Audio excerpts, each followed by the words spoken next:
Hi, Sure. I'm Mike Williams, and I'm sitting here with Mark Smith, one of the key leaders in the Highland Square neighborhood. We're here on the upper patio at the brand new Mustard Seed here in the Highland Square area. Mark has been a community leader, community organizer, community advocate. Tell us a little bit about the Highland Square Business District journey and how we got to this point here today where we see a very vibrant, we clearly have heard on the film all the activity and things that are going on up here. You hear the traffic, you see people walking back and forth, a lot of foot traffic, businesses thriving, and it's the kind of excitement that I think every neighborhood, and particularly every neighborhood business district, would like to see. But there's always a story and there's always a journey to getting there. Tell us a little bit about the journey. Well, one of the things that all of us that live here know and understand is that it's a very walkable neighborhood. And when I say walkable, I mean it's a fairly simple plan or a layout. You've got a small business district at the center of a fairly decent-sized residential district. And one of the first things that I recognized when I moved here is there's a real symbiotic relationship in between the residential area and the business area. And oftentimes that seems at odds because you've got two different groups of people that clearly have different interests, but without the other, the other one can't be supported so well. And actually I would say if I were to characterize Highland Square in groups, I believe there are three groups here. Okay. There are the business owners, there are the property owners, and there are the residents. And the most important aspect of how this whole plan came together is that we had to get all three of these groups on the same page. Okay. So how we went about attaining the consensus was to use a plan that I had worked or I'd learned about while I was in school, but I'd done a couple of planning studies with Mary Means, who was the planner in Alexandria, Virginia. She's known as Mama Main Street. Yes, she's the one that. And I tell you, if I recall, she came to Akron. She did.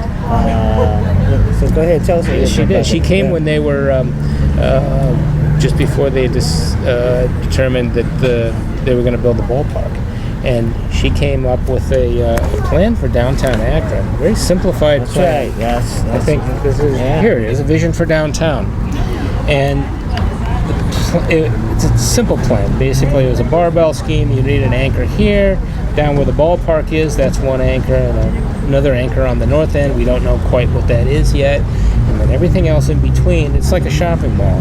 You've got the low rent facilities at the ends that, once you have those, you get people, in theory, walking back and forth in between them. And if you can establish that foot traffic, like you do in a mall, all these places in between, they're the ones that sell the popcorn and the Coke and all the stuff that makes high dollar. So they pay for the lesser expensive places. And as we sort of started meeting and getting into this process, I was able to determine, these three groups. There's the, three forces. There's the property owners, the business owners, and us residents. So I was kind of a middleman. What I would do is I go to the business meetings and I'd come back and report to the residents. I said, look, this is the way this is going. Now, you may not like this, but there's reasons for it. And, in return, I would hear what they would say, and I'd go back to the business meetings and kind of explain. And there's different thinking in those two groups, and they have I've learned, and I've had to go out and explain to residents how businesses sometimes what they're thinking about and why they do some of the things that they do, which don't necessarily take into account some of the things that the residents are thinking about. Really good example of that is parking. And that was one of the things that I was able to sell the residents on. The parking issue is, initially anyway, the reaction to parking here, or the negative reaction to parking, is that, well, this is going to turn Highland Square into Montrose. And we know we don't like that. We're not really, well, some of them were sure why they didn't like it. It was obviously because if you're a resident, you walk. And parking lots and cars are not conducive to people. They're a lot bigger, 2,000-3,000 pounds of metal moving at a higher rate of speed is not really good for pedestrians. You know who's going to win that battle. Parking lots are another one that are really nasty. I mean, like on a day like today, the hot black asphalt, you just don't need to be walking across there. Mm-hmm. And ultimately what we're trying to do is to get people walking up and down the street and at least having access to all these different businesses along the street. Right. And what happens is you put a parking lot in there, and it's like it's a hole. Right. And I liken it to a little kid with a big grin and missing a couple front teeth. Mm-hmm. What studies show that happens is you walk along until you get to a hole, and then people tend to necessarily turn around and go back. They don't walk the whole length of the street. And so if you want to invigorate the market, in the whole street, you've got to have you need to minimize the number of holes. Okay. Now that is an apparent contradiction to having parking lots and getting people in from outside the square. And the reality of the situation is you need both. Absolutely. And like we were talking about earlier, this establishment, the Mustard Seed Market, right. I mean, it's clear that the owners Phil Neighbors needs to make the residents happy because we need food, right? Obviously. But he also has another set of clientele, and you can see them with all the Beamers and the Mercedes out in the parking lots. So he's walking a fine line here. He's working on both of them, this is what needed to be explained to the residents. Right. And what the business owners needed to understand was that by making parking the priority issue, you kill the livelihood, or you kill your half of your customer base, right? And the trick is you need both of them to survive. Absolutely. You need the residents and you need the outsiders. Well, you got to that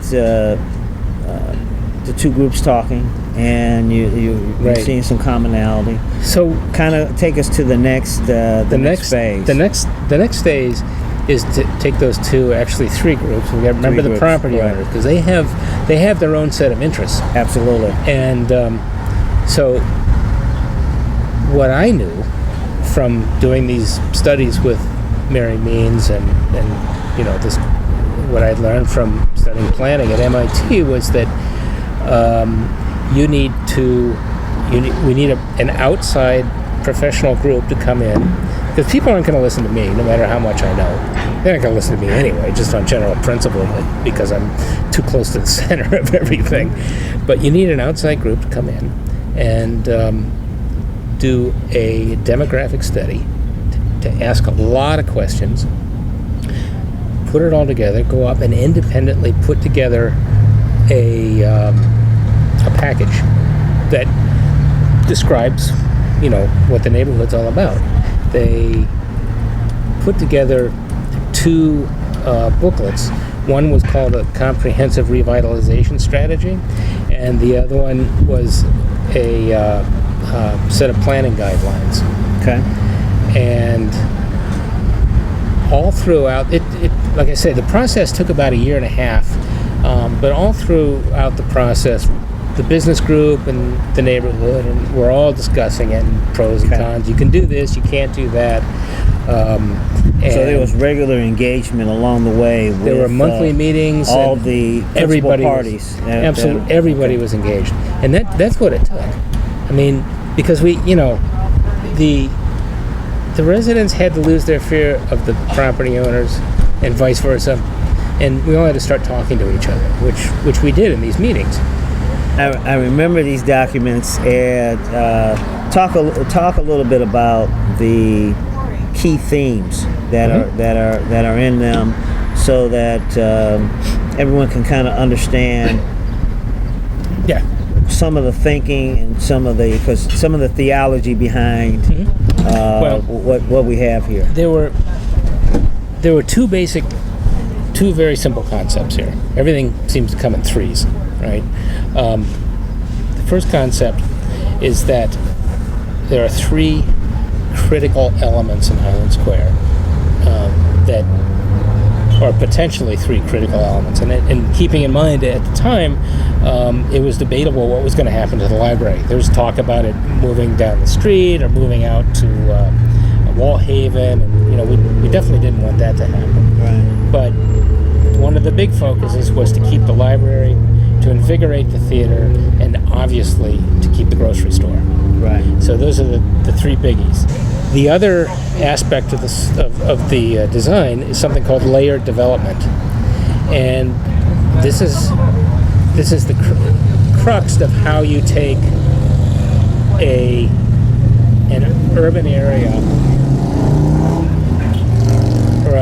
This is how we'll let the Harley go by first. Yeah, exactly.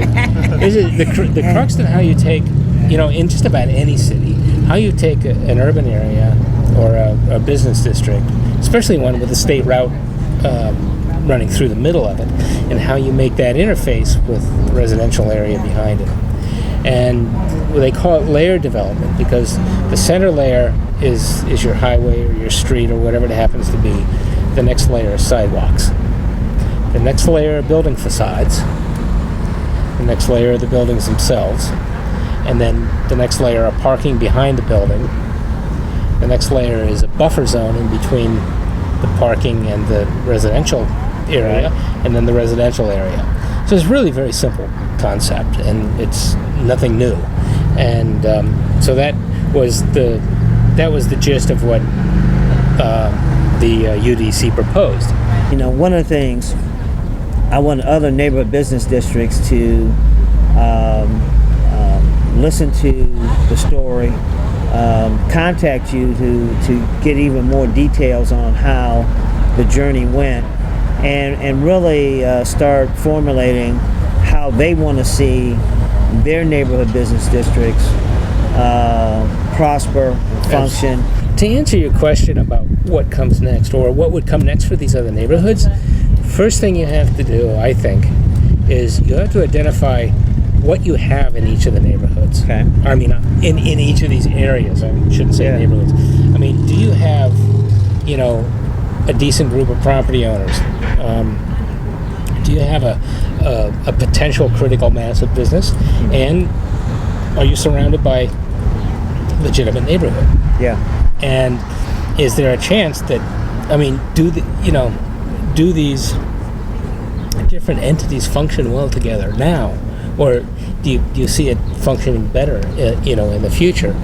And it's first, like I said, the first thing that really has to be done is you got to start asking questions, and to do that, or the reason for doing that is you got to find out what's there. And once you've identified what you have, all the different components, then you can start, you get professional help, and have somebody come in and do a plan. But everybody has to buy in. That's the key, and that's what almost really happened well here. It happened, but like as I said, it could have been a lot better. But hey, at this point, this is so much better than where we were 10 years ago or 8 years ago. Having been on council for 28 years and having seen the journey from Taco Bell, and really going all the way back to the Brown Derby and all the things that were here in the Highland Square area. How important the theater was, Right. how important the grocery store was, how important the library was, and those key components make this a unique, very unique area. And I think for our other neighborhood business districts, they can become a very unique area as well, based upon their ideology and what they want to see in their particular neighborhood. But bringing those people together and everyone coming to a consensus and developing a strategy is the key. And what was nice was that was even independent of the city doing that. Was the people, the principal people that were involved in that, driving it and putting it together. And I think that's what's extremely important as well. It's very important. It would have been nice if the city had really pushed that angle, and you know, that would be I mean, in my mind, that's the city's job. Absolutely. Bring people together and get out of their way and let them develop a strategy, and then it's our job to help initiate that strategy. Yeah, so exactly. Well, I appreciate, enjoyed talking with you. Thank you. Learned some things. Knew a lot of the pieces, parts, but learned some additional things, and want to thank you for your leadership in this area. And I say that because there are a lot of leaders that are out there in the various communities. They're the most important components in those communities, because they're able to actually get people to the table, because they have a trust relationship with those the residents, sometimes with the business owners, with the and really hadn't thought about that third component, the property owners, as a part of that. So I appreciate the time and enjoyed. And it's not raining today, so that is we have documentation that it was not raining on this day. Exactly, so, we do. Thank you very much, Mark. Well, thank you for listening. I appreciate being able to tell the story.